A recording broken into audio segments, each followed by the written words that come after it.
હર હર મહાદેવ। આપ સૌમાં રહેલા શિવ તત્વને મારા વંદન। મિત્રો, હું છું આપ સૌનો પ્રિય આચાર્ય સંકેત શુક્લ અને આજના વિડીયોમાં આપણે ચર્ચા કરશું કે સિંહ રાશિના તમામ જાતકો માટે એપ્રિલ 2026 શું લઈને આવી રહ્યું છે તેના વિશે ડિટેલમાં ચર્ચા તો કરશું જ, પરંતુ સાથે સાથે વિડીયોના અંતે હું તમને કંઈક એવો ઉપાય આપવા જઈ રહ્યો છું જેના કારણે એપ્રિલ 2026ને તમે વધારે સારો કરી શકો છો। તો સિંહ રાશિ એટલે કે જે કોઈ પણ જાતકોનું નામ મ અને ટ આ બે મૂળાક્ષર પરથી થાય છે તેની થાય છે સિંહ રાશિ। રાશિના તમામ જાતકો તમારી ચંદ્ર કુંડળી તમારી સ્ક્રીન ઉપર દેખાઈ રહી છે। એટલે કે સર્વપ્રથમ ફર્સ્ટ હાઉસમાં તમારી રાશિમાં જ કેતુ દેવતા વિરાજમાન છે, ત્યારબાદ રાહુ અને બુધનો જે યોગ યુતિ જે છે તે જન્મપત્રિકાના સપ્તમ સ્થાનમાં, સૂર્ય મંગળ શનિ જન્મપત્રિકાના અષ્ટમ સ્થાનમાં, શુક્ર દેવતા નવમ સ્થાનમાં અને દેવગુરુ બૃહસ્પતિ માર્ગી અવસ્થામાં જન્મપત્રિકાના 11મા સ્થાનમાં વિરાજમાન છે। અને કંઈક આ પ્રમાણે 4 ગ્રહો આ પૂરા મહિના દરમિયાન રાશિ પરિવર્તન કરવાના છે। તો ચલો ચર્ચા કરીએ કે આ મહિનો સિંહ રાશિના તમામ જાતકો માટે શું લઈને આવી રહ્યો છે તે।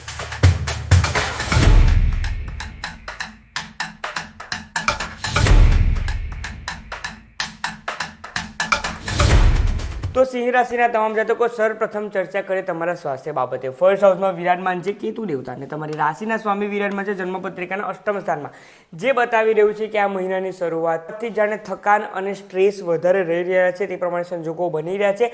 આ મહિનામાં એક ખાસ તકલીફ તે થઈ શકે છે કે અનિદ્રા ખૂબ વધારે રહેશે, એટલે કે તમે તમારા ટાઈમ પર સૂઈ રહ્યા છો છતાં પણ તમને ઊંઘ નથી આવી રહી અને તેના કારણે તમારું ધ્યાન જઈ શકે છે મોબાઈલ ફોન પર અને તેના કારણે તમારો જે watch time over screen time જે છે તે દિવસે ને દિવસે વધી રહ્યો છે, તે કંટ્રોલ કરવો ખૂબ જરૂરી છે। વ્યાયામ યોગાસન કરશો અને પૂરતી જો નિંદ્રા તમે લેશો તો આ મહિનો તમારા માટે સારો રહી શકે છે। બીજી રીતે જો કહીએ તો પેટને લગતી તકલીફ પણ આ મહિનામાં રહેવાના સંજોગો બની રહ્યા છે। ડાયજેસ્ટિવ સિસ્ટમ થોડી મંદ થઈ રહી છે તે પ્રમાણના સંજોગો બની શકે છે। અધરવાઇઝ ઓવરઓલી બીજી કોઈ મેજર તકલીફ આ મહિનામાં હેલ્થ વાઇઝ નથી દેખાઈ રહી, પરંતુ 14 એપ્રિલ બાદ સૂર્ય દેવતાનું રાશિ પરિવર્તન થતાં જ તમારા સેલ્ફ કોન્ફિડન્સમાં વધારો થઈ શકે છે અને તમે ફરીથી સ્વાસ્થ્યમાં ફોકસ્ડ રહીને કયા પ્રમાણે આજે તકલીફ છે તેમાંથી બહાર નીકળી શકાય છે, કે પછી તમે જે કંઈ પણ મેડિસિન્સ લઈ રહ્યા છો તેનું પણ તમારા પર રિકવરી આવી રહી છે તે પ્રમાણે 14 એપ્રિલ બાદ દેખાઈ શકે છે। તેથી 1 થી 14 એપ્રિલ સુધી ખાસ કાળજી રાખી લેવી જરૂર છે। વાત કરીએ તમારા ધન બાબતે। હવે તમે જોશો તો ધન સ્થાનના માલિક, સેકન્ડ હાઉસના માલિક જે છે, ફાઇનાન્સના માલિક બુધ દેવતા વિરાજમાન છે રાહુ દેવતા સાથે સપ્તમ સ્થાનમાં। 11 એપ્રિલ સુધી તે ત્યાં જ રહેવાના છે અને તેથી જ 11 એપ્રિલ સુધી જાણે તમારું ફાઇનાન્સ અપ ડાઉન થઈ રહ્યું છે, તમે જે પ્રમાણે પ્લાનિંગ લઈને આગળ ચાલી રહ્યા હતા તે પ્રમાણે સંજોગો ન બને તેમ થઈ રહ્યું છે અને તેથી જ 11 એપ્રિલ સુધી તમારે થોડુંક સેવિંગ્સ પર ફોકસ કરવું જરૂરી છે, કારણ કે 11 એપ્રિલ બાદ બુધ દેવતાનું જન્મપત્રિકાના અષ્ટમ સ્થાનમાં જે ક્લિયર બતાવી રહ્યું છે મંગળ સૂર્ય અને શનિ સાથે યુતિ થતાં જ કંઈક મોટો ખર્ચો આવી રહ્યો છે, તે ઇન્વેસ્ટમેન્ટ પણ હોઈ શકે છે અને અચાનક કોઈક કારણોસર મોટો ખર્ચો પણ સાબિત થઈ શકે છે। તેથી આ મહિના દરમિયાન જો ફાઇનાન્સની વાત કરીએ ને તો તે તમારા માટે 50-50 રહી શકે છે। ફાઇનાન્શિયલ પ્લાનિંગ મહિનાના પહેલા દિવસથી જ એડવાન્સમાં કરવો હોય તો માર્ચના એન્ડથી જ તમે શરૂઆત કરી શકો છો કે આ મહિનામાં આટલા રિસોર્સિસ પાછળ મારે આટલું ફાઇનાન્શિયલ પ્લાનિંગ કરવાનું છે, આટલું ઇન્વેસ્ટમેન્ટ કરવાનું છે।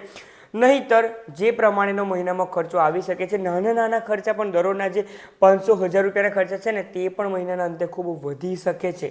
તેથી ડેઇલી બેઝિસ પર કયા પ્રમાણે ફાઇનાન્શિયલ પ્લાનિંગ કરી શકે તેના પર થોડુંક ડિટેલિંગ કરવું જરૂરી છે।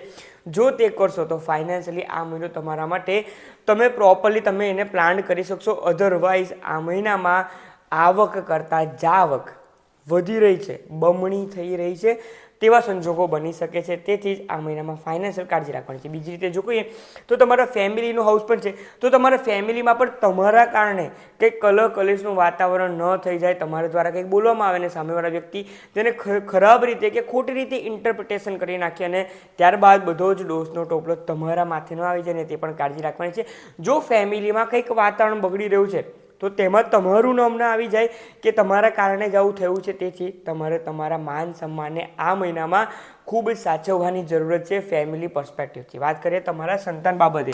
સંતાન સ્થાનના માલિક ગુરુ દેવતા અને તે છે જન્મપત્રિકાના 11મા સ્થાનમાં અને હવે માર્ગી અવસ્થામાં છે।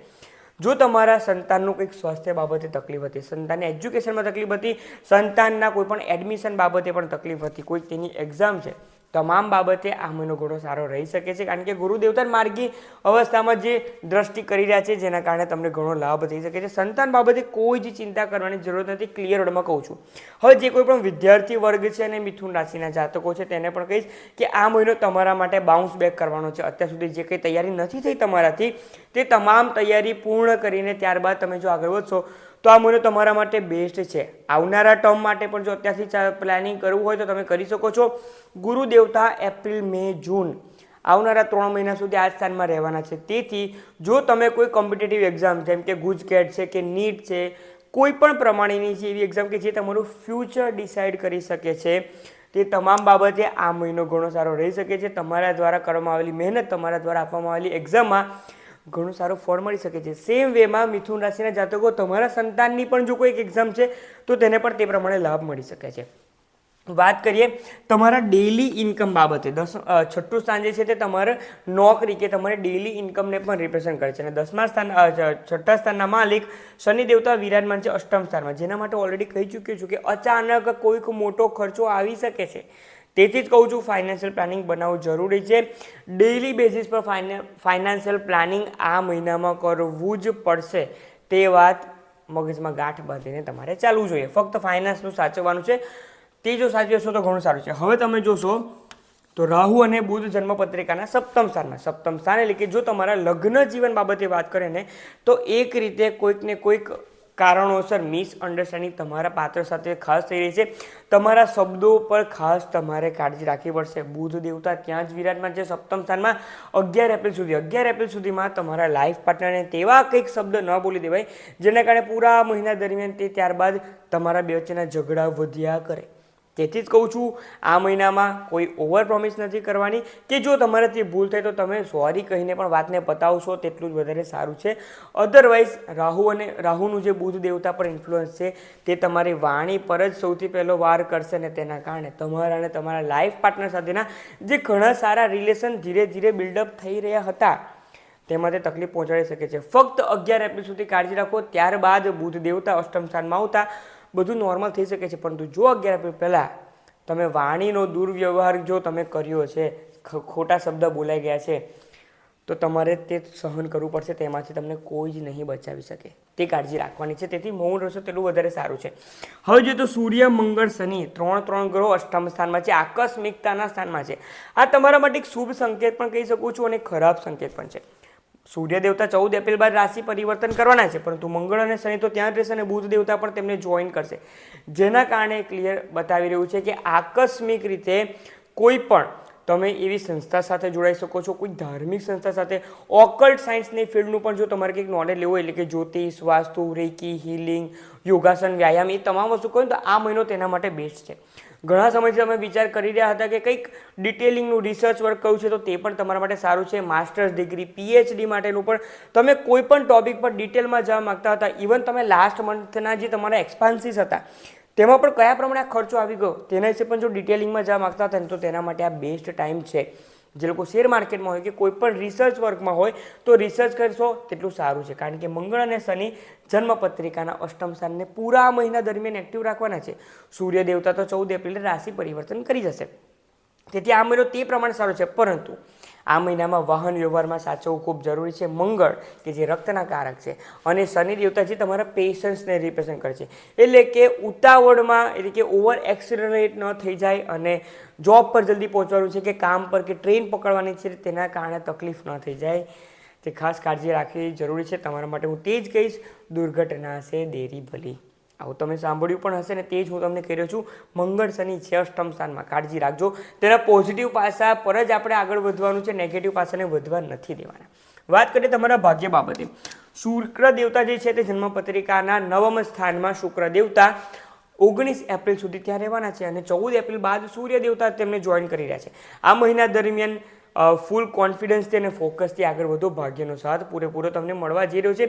જે કોઈ પણ રોકાયેલા કાર્ય હતા કે તમે જો બિઝનેસમાં પણ જો કોઈ પણ ઓર્ડર માટે કંઈક પ્રયત્ન કરી રહ્યા હતા કે બિઝનેસ એક્સપાન્ડ કરવાનો પ્રયત્ન કરી રહ્યા હતા, તમામ બાબતોથી આ મહિનો તમારા માટે ઘણો સારો સાબિત થઈ શકે છે. તે સિંહ રાશિના જાતકો, આ તક તમારે ચૂકવી ન જોઈએ. જે કોઈ પણ મેડિકલ પ્રોફેશનમાં છે તેના માટે આ મહિનો ઘણો સારો છે. કારણ કે શુક્ર દેવતા 19 એપ્રિલ બાદ આવશે તમારા કરિયરના સ્થાનમાં અને સૂર્ય દેવતા 9મ સ્થાનમાં આવવાના છે.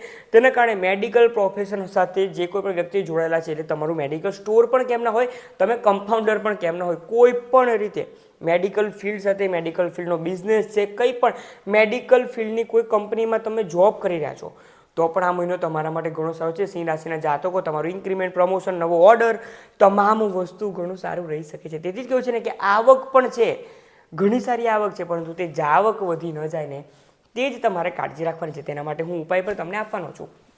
તમારા કર્મ બાબતે ઓલરેડી કહી ચૂક્યો છું કે શુક્ર દેવતા 19 એપ્રિલ બાદ તમારા કરિયરના સ્થાનને એક્ટિવ કરવાના છે અને સૂર્ય દેવતાનું પણ ઇન્ફ્લુઅન્સ જે 9મા સ્થાન પર રહેશે તે તમારા માટે ઘણું સારું છે. જો તમે કોઈક નોકરી કે નવી જોબ ઓપોર્ચ્યુનિટી માટેનો પ્રયત્ન કરી રહ્યા હતા તો આ મહિનો તમારા માટે ઘણો સારો સાબિત થઈ શકે છે. તેનું કારણ તે છે કે શુક્ર દેવતા પોતાની જ રાશિમાં આવી રહ્યા છે અને તેના કારણોસર શનિ દેવતાની પણ જે તૃતીય દ્રષ્ટિ કરિયરના સ્થાન પર થઈ રહી છે. ઘણા સમયથી જે તમે કોઈક ઓપોર્ચ્યુનિટી તકની રાહ જોઈ રહ્યા હતા તો આ બેસ્ટ ટાઈમ છે. તમારે આગળ વધવું જોઈએ ને તમને જોબ માટે ઇન્ટરવ્યૂના પણ સંજોગો ઘણા સારા બની રહ્યા છે. તો આ પ્રમાણે તમામ સિંહ રાશિના જાતકો આ મહિનો તમારા માટે 9 આઉટ ઓફ 10 માર્ક્સ ગણી શકે. જો તમે ફાઇનાન્શિયલ પ્લાનિંગ પ્રોપર કરશો તો આ મહિનો તમારા માટે બેસ્ટ છે. ભલે ને રાહુ બુધ સાથે કેમ ના હોય, આ મહિનામાં પ્રોપર હું જે કંઈ પણ બોલ્યો છું તે તમામ બાબતો પર ધ્યાન રાખ્યું અને આગળ વધ્યા, પોતાના જાતને મોટિવેટેડ ફીલ કર્યું